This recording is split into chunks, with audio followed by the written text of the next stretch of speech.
আসসালামু আলাইকুম, welcome back to Sayed language boost. Hi everyone. 1 minute চোখ বন্ধ করুন, ভাবুন আপনি 10 বছর ইংরেজি শিখেছেন স্কুলে, কলেজে, স্টিল নাও আপনি এই সহজ সেন্টেন্সটিও বলতে পারছেন না। I want a glass of water, but why? কিন্তু কেন? আজকে আমরা জানবো ভুলভাবে ইংরেজি শেখার 3টি রং ওয়ে এবং সেগুলো কিভাবে আমরা রাইট ওয়েতে শিখতে পারি। এবং হ্যাঁ, ভিডিও শেষের দিকে থাকবে এমন কিছু বোনাস টিপস যেগুলো আপনার ইংরেজিকে নেক্সট লেভেলে নিয়ে যাবে।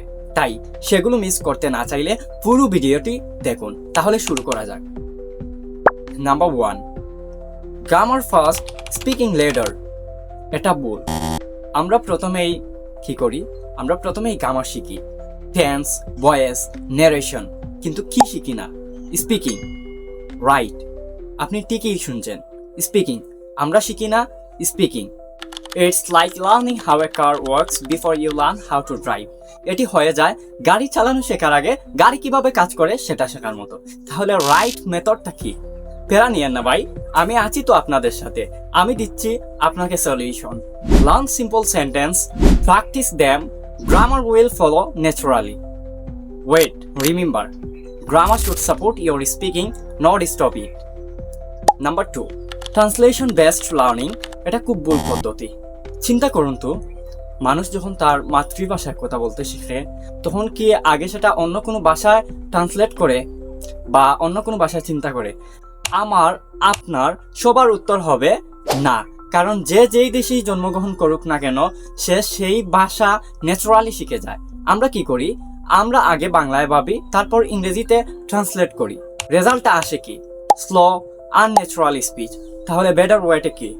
বেটার ওয়েটা হচ্ছে আপনি প্রতিদিন যা কিছু দেখবেন সেগুলোকে ইংরেজিতে চিন্তা করুন এবং বলার চেষ্টা করুন। প্রয়োজনে সেসব জিনিসগুলো খাতায় নোট করে রাখুন এবং গুগলে ট্রান্সলেট করে সেগুলোর অর্থ জেনে নিন। তাহলে আপনার ইংরেজির যে ভোকাবুলারিটা আছে সেটা এক্সপান্ড হবে। Number 3, only writing no speaking. আরেকটি ভুল পদ্ধতি। আমরা অনেকেই মনে করি ইংলিশ ক্লাস মানে এসে লেখা, প্যারাগ্রাফ লেখা, কিন্তু speaking practice no. Let me ask you, how many times have you practice speaking with your friends?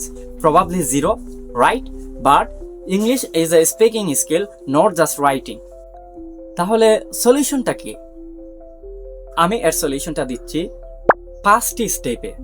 Step number 1, প্রতিদিন 5 থেকে 10টি শর্ট সেন্টেন্স প্র্যাকটিস করুন। স্টেপ নাম্বার 2, মিররের সামনে দাঁড়িয়ে নিজে নিজে কথা বলুন। স্টেপ নাম্বার 3, ভিডিও দেখে রিপিট করো, copy the tone and style.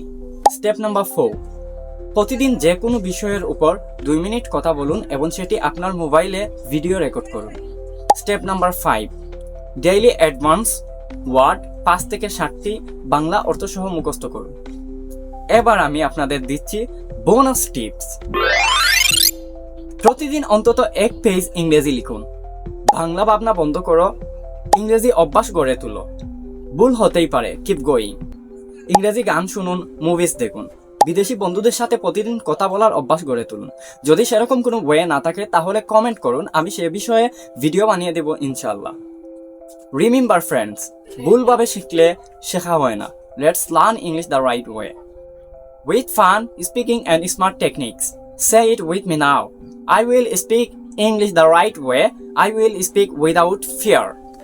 দেখা হবে পরবর্তী ভিডিওতে। সেই পর্যন্ত আপনারা সবাই ভালো থাকুন। আসসালামু আলাইকুম।